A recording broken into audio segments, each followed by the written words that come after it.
For today's video ay magluluto tayo ng authentic seafood pad thai. Kaya sa mahilig dyan sa Thai food o pad thai, nako, panuorin nyo na po to at napakadali lang palang lutuin itong napakasarap na pad thai. Para mas mabilis ay bumili lang kami sa online ng pad thai noodles na may kasama ng sauce. Pero madali lang din naman gawin ang sauce nito kung wala tayong sauce ng pad thai. Makakabili rin tayo nito online ng separate na noodles at sauce. So yan nga mga gagamitin at isasahog natin ang ating pusit at hipon.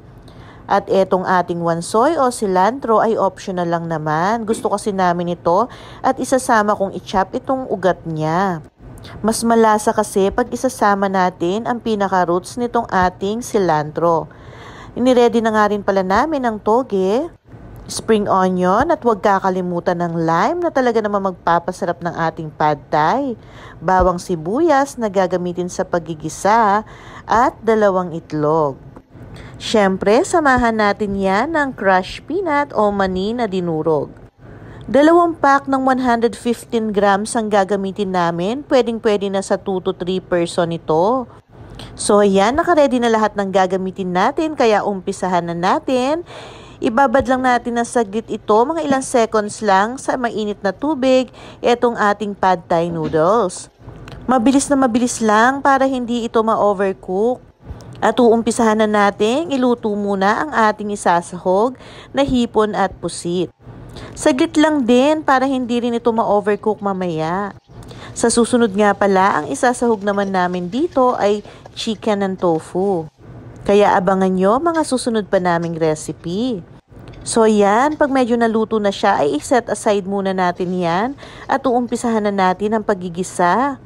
Napakabilis lang ng pagluluto ng pad thai, mga 10 minutes lang basta nakaredy na lahat ang gagamitin. At siguradong mas masarap pa to sa mga ino-order nyo sa labas. So ayan nga, tunahin na natin ang sibuyas, isusunod naman natin dyan ang ating bawang. Pag medyo okay na yan, ay ilalagay na natin ang ating pad thai noodles.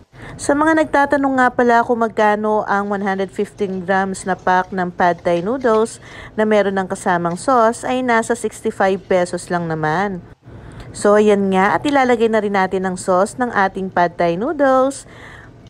Pero pwedeng-pwede rin tayong gumawa ng sauce nito. Halu-haluin lang natin yan na mabilis at ilalagay na natin ang mga gulay at ang ating sahog. Siyempre, ilalagay na natin dito ang ating spring onions. Ayan, halu-haluin lang natin pati ng toge. Sa susunod, mas dadagdagan namin ang ilalagay naming toge. Ang ating wansoy o cilantro. Yung iba, hindi nila gusto ang lasa at amoy ng cilantro, pero kasi kami gustong-gusto namin yan. Ayan, at nilagay na rin ni Moy ang hipon at pusit. Mabilisan lang ang pagluluto nito, kaya mga 10 minutes lang ay makakakain ka na ng napakasarap na pad thai. Ilagay na nga pala natin sa gilid ang ating itlog. Lutuin natin ang bahagya at imimix na natin yan. Mas madaming itlog, mas masarap. So yan, pag okay na ang ating itlog ay imekos-mekos na natin yan dito sa ating pad thai noodles. Mukha lang siyang konti pero 2 hanggang 3 tao ang pwedeng kumain nitong ganito karami na pad thai noodles. So ayan, at mabilisan lang yan, ilalagay na natin ang ating dinurog na mani.